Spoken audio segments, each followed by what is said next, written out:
trying to stay out of the shot. Two little balls of yarn here.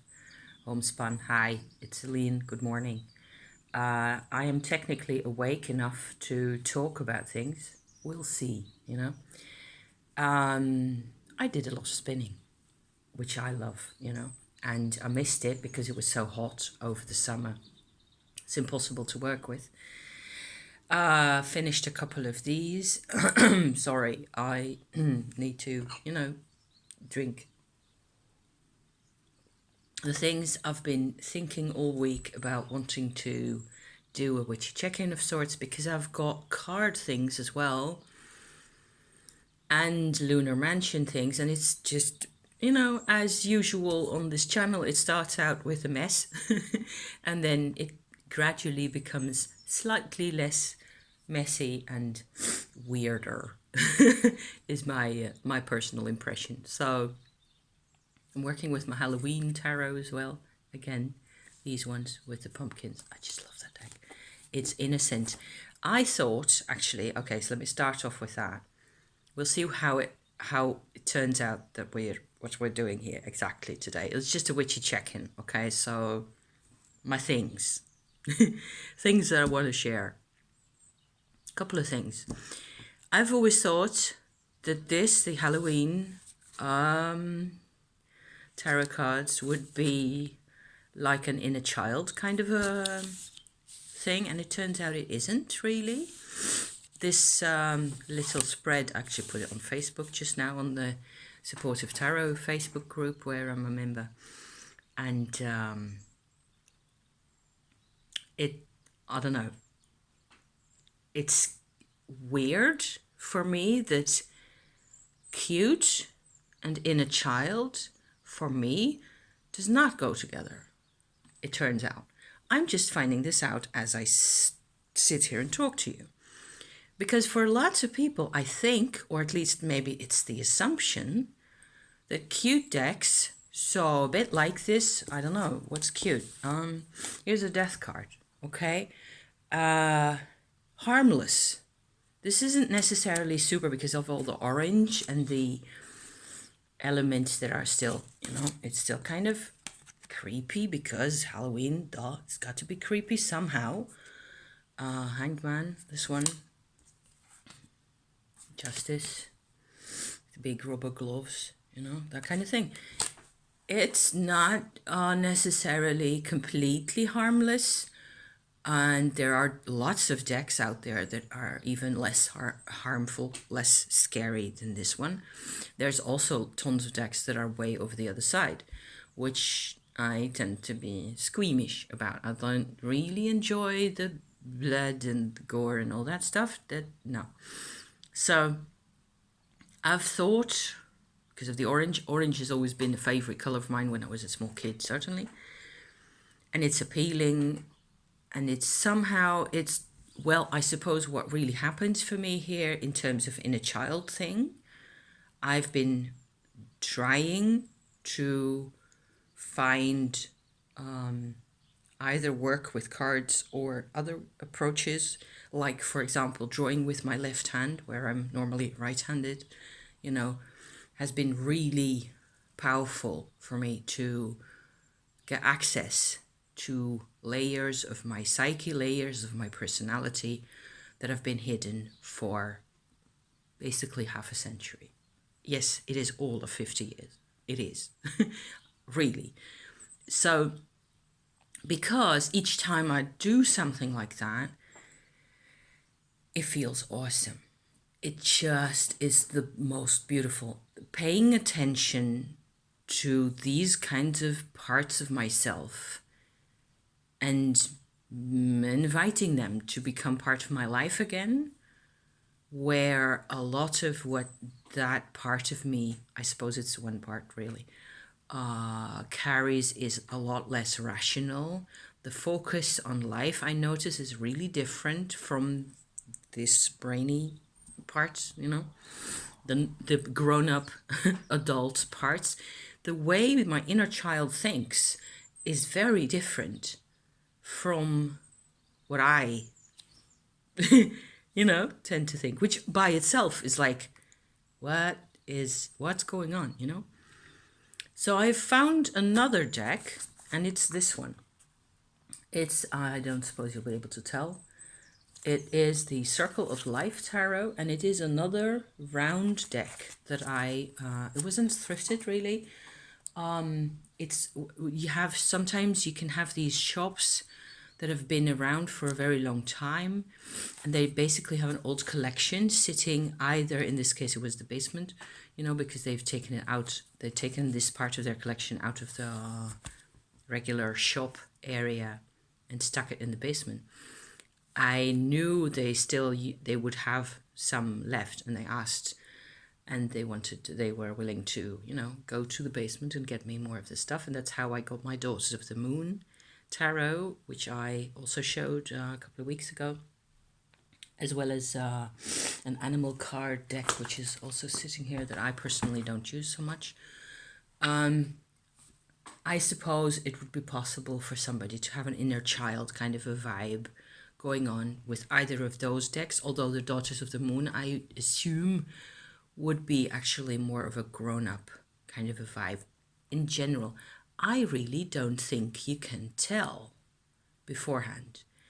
For me, it's the Circle of Life. I never expected this to happen. I bought this because it's pretty and different. I have a collection where I avoid having in my collection anything that is normal. So all I have are weird decks, I think. Except maybe the Visconti Sforza, which is ancient, of course, the Italian Marseille style tarot deck. What else have I got? Everything I own is abnormal or, you know, very hugely different, or you really need to go an extra mile to interpret whatever else, you know? I suppose my Marseille tarot decks are the most... Okay, that's incense floating by. Also got my sliding door open because I get hot with drinking things, and it's fairly mild outside for the first time in weeks. We've had a bit more cloud cover. I'm waiting for the mushrooms to come up. They're late. The Amanita mushrooms, I've seen one single small one, so they're around. But it has to rain, and they're promising us a bit of rain for later today and for tomorrow as well. So this weekend and in the 2 weeks or so after that, yeah, should be mushroom time. So back to this, okay? I did a thing. I'm not going to demonstrate it or anything because it's still kind of sensitive, and probably because I, as the grown-up, am being sensitive about this. I can show you a couple of cards, of course. I'm also doing an edging job on this, which looks awesome, if I say so myself. It's quite a weird fairy-like deck. So I'm doing it like this. This is my edging side, okay? I'm using this kind of a metallic marker. It's basically your felt pen kind of a thing.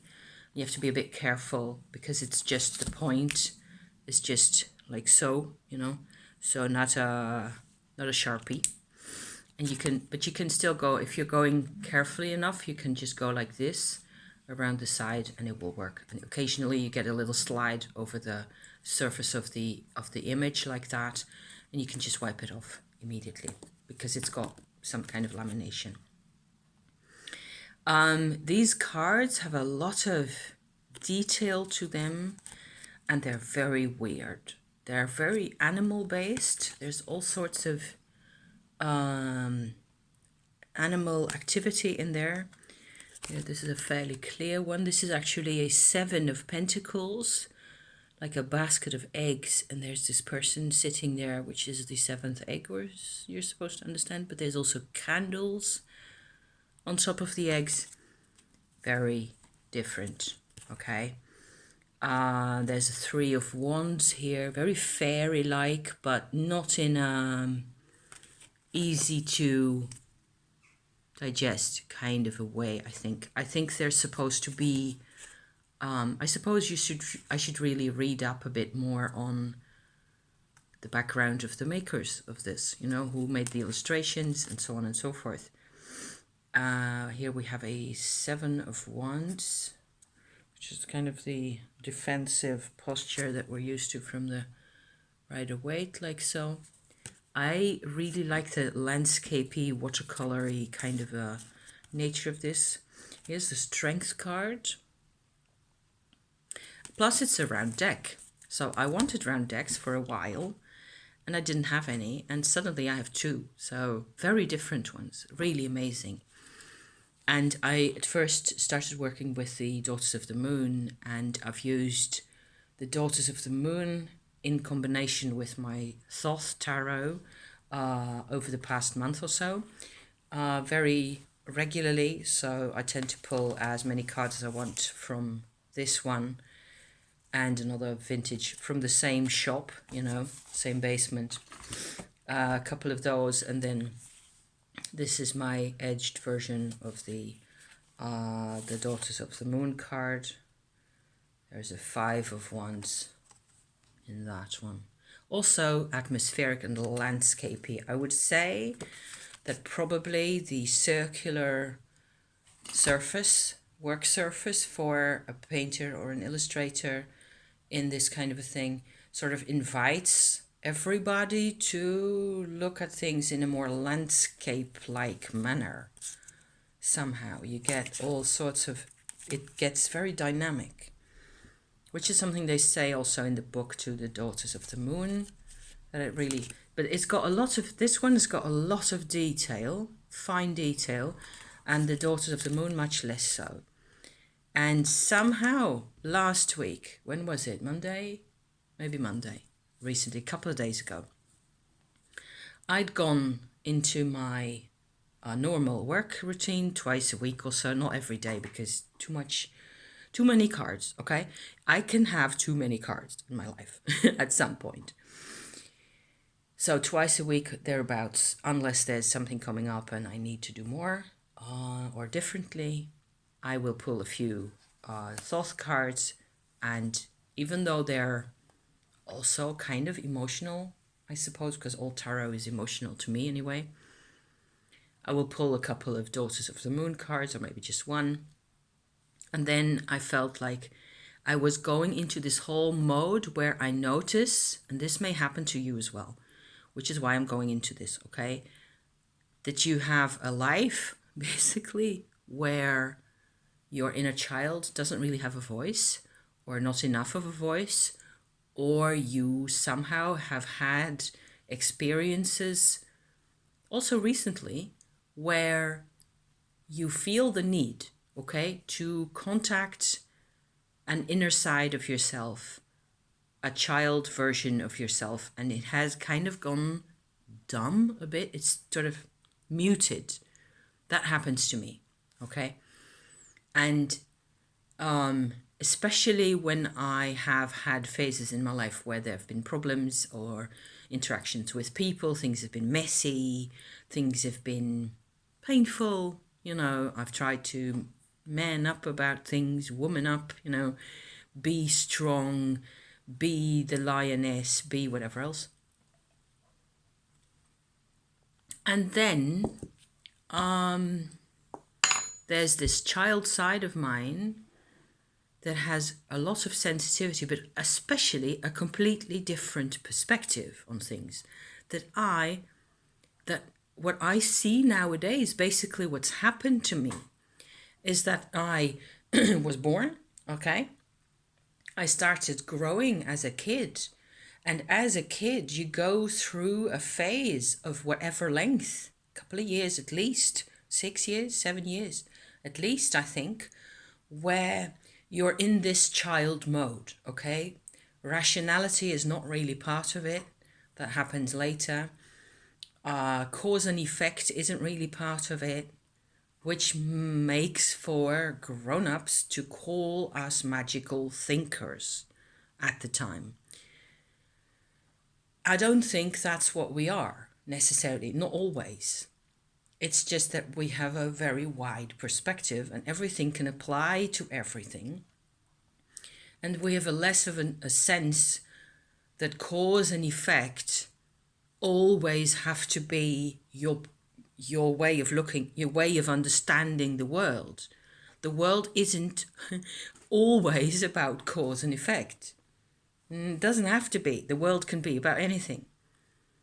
See? So that's just one detail. Things like that you can find in art and creative work where you can suddenly have a completely lost your sense of time when you're, excited about a project that you're doing, and you're completely sort of, all the antenna that you have are enmeshed in your project, and you completely lose track of time, and all your sense of time is gone, and it's 2:30 in the morning and you're still at it, and you suddenly go, gosh, I haven't even had dinner.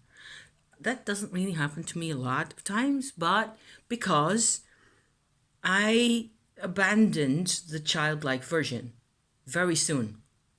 The childlike version of my approach to life, I abandoned because I had to, because of the situations in my life, my parents, everybody else, okay? My whole family has just shattered as soon as I was born. After that, we started moving house. We moved house 5 times or so. My parents divorced. It was a mess. It was a total mess. There was violence there as well. Not that I have had to see that much. There wasn't any alcohol abuse or anything of that nature. Other than that, there was quite some abuse and a lot of tension and aggression on both sides. So both my parents were really unsafe people to be around. For me, also my own mum, where the real trouble was that my mum has never had the capacity to deal with her own problems. Had, I must say, past tense, perfect tense, because so she always thought that I was blaming her, just like everybody else was always blaming her for everything. And my dad actually had a similar attitude. So, yeah. So it was very antagonistic, and I couldn't stand it, and I couldn't work with it. I have tried to learn from them to be a rational human being, which is what you see here, The person who's done the videos most of the times is kind of analytical, kind of trying to be reasonable about things, trying to see different perspectives, so on and so forth. I noticed, and this is the crux of my little debate here, is that what happens normally for you when you're 6 years old or thereabouts, is that this child version of your brain, of your mind, the child version of your personality learns things as well, okay? It has to have a chance to figure stuff out, figure out what it likes, figure out what it wants, what it's drawn to, and if there's trouble, how to go about that. How do you deal with pain? How do you deal with unsafety? And that's just it just ground to a halt very soon, very quickly for me. I think maybe I was 2 or 3 years old. And after that, all I had really was this pseudo-rational intellectual. I read all the books. I could talk about anything. I speak 5 languages, whatever you like. But there wasn't really any me left in the argument. See? So hence the search for this different kind of a side of myself. And I noticed that as soon as I picked up this deck, these cards, in sort of a third chapter after the other cards that I'd done, I often get these spreads with cards where I just pull the cards by feel, and after having shuffled a couple of times, and I get these weird symmetries, okay? So I get card sets that have, and I suppose this happens to other people as well, card sets that have like a lot of court cards, symmetrical, and then a couple of aces and one major, or just one court card and then a whole set of majors, or something very organized. It looks nearly like a pyramid or something like that. And I'm often looking at those, like going like, okay, so what do you really want me? I don't really get into it. you know? And then there's this feeling of this, by now, the sense of the part of me that's gotten muted again. It's somebody, me, of course, press the mute button again on the immediate childlike self part of me that is still there. There's a button inside my brain somewhere, and I press it and it just goes silent. And the rest of me goes on functioning. This may sound very relatable to some people. I don't know. Let me know, okay? And so I want to unmute that because I don't like feeling the way that feels. It feels like a whole chunk of myself, 20% chunk of my person, is just gone dead or gone behind bars again, in prison. It feels like the old days. And it's very quiet. It's not violent. I cannot fight it. The child version of me doesn't fight it, doesn't come out fists flailing. I wish you would. She, you know, I, if you're still following. But that doesn't happen because this person didn't get a chance to learn to fight for anything, to learn to. So that is a really sensitive kind of an area for me to be thinking about, that actually should do a bit more thinking about. I think she's just got a really peaceful nature also. Also, she's really still very small because she hasn't grown at all. Maybe triggering to somebody. I don't know. Kind of hope so. Because we need to get this stuff out in the open air, you know? So I picked up these cards. I'd shuffled, and this is actually a riffling kind of an operation where you have to go like this because I can't shuffle those things with my hands. These are a bit easier to do like this, but I will drop them all over the place. You see, it's quite, yeah. It's a low Scarabeo deck, by the way. I don't know if it's still available. And I did sort of a version of a Celtic cross where you go 1, 2, 3, 4, 5, and sometimes with a set on the side to those. You can go to 10 or 12, as many as you like. Except what I did this time is I started at the top. 1, 2, 3, 4, and in. Like that. And going counterclockwise. For some reason, that was important to do it like that, do it different than anything else I've done. And the images on this deck, apparently I don't even need my astrological background that I always tend to use for tarot interpretations. I haven't needed that at all because I can just see what the images are telling me, and I'm basically letting my right brain pick up on whatever is in the image that I need to feel. And I am exclusively now using this. I've not used it since, but I will, get back at this quickly enough in order to, whatever, in order to what, give this to get more of an establishment of communication between those parts of us, I think is just important. There's not much of a invitation, or my inner child is just waiting forever for me finally to get the idea. That's basically what happens. The inner child, oh my gosh, is just sitting around waiting for a chance to breathe.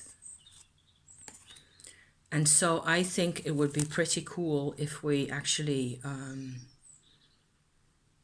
found these chances. And inner child work is a very hot topic on YouTube and everywhere else where, people are worried about this kind of thing. I've had the Hanged Man quite a few times, hanged person, all sorts of extra stuff going on. In these cards, you have to really go like this, and notice that there's another snake. There's tons of snakes here. What with my Tumo and all my researches into Indian lunar mansions and all that stuff, there's more and more snakes in my imagery these days. And very different cards. There's details that you can have a look at, and it's like a whole new side of me. It's not really a new side, but it's, you see how dominant I get the normal side because I need to survive, etc. It's very old. So a part of me wishes that I'd had this deck when I was 4 years old, you know, that I would have known. No such things, you know, not at the time. Yet again, the imagery is like that, you know, and it's really, really cool to be able to reconnect in a way, you know, reconnect with that.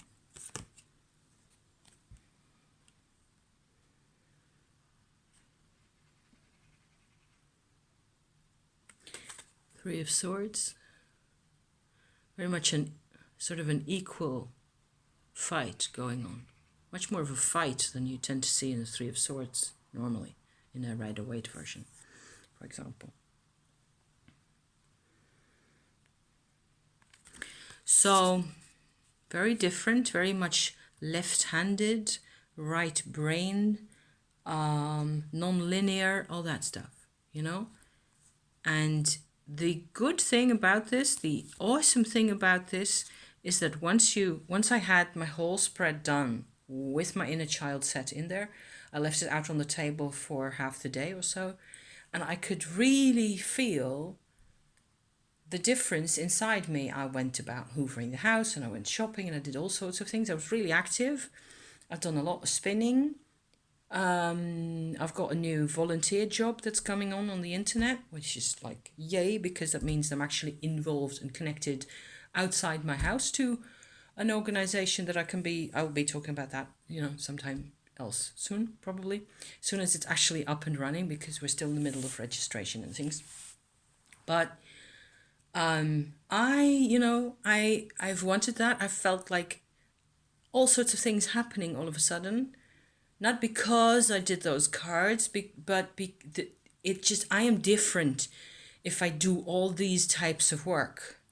Not only the intellectual type, you know? Not only what people expect me to do. Not only what history gives me. I have to use this stuff and my videos, my vlogs, and my cards, and I have to reclaim as much as possible what I, you know, in order to be the best, you know, what everybody says, the best version of yourself. It really is about that. And I resent having lost this side of myself, the innocence and the capacity to turn everything inside out, turn everything on its head, completely change interpretations of anything that's given. There's a wildness in there and a unpredictability that's fascinating to me. We need that. We need to not be 100% predictable the whole time, is how I feel. Okay, so that's half an hour nearly. Enough. Thank you for listening to me talk. And I've got stuff about the lunar mansions that I'm going to have to share at some point, because it's crazy. And I will probably be doing a comparison of whatever it is that I've figured out so far between Western astrology and those bits. And things are coming out that are like so different and striking and real that I want to talk about that, yes, but at another time, okay?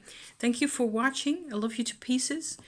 Be safe and keep trucking, you know? Let's just keep trucking. Keep the show on the road. See you then. Okay, bye for now.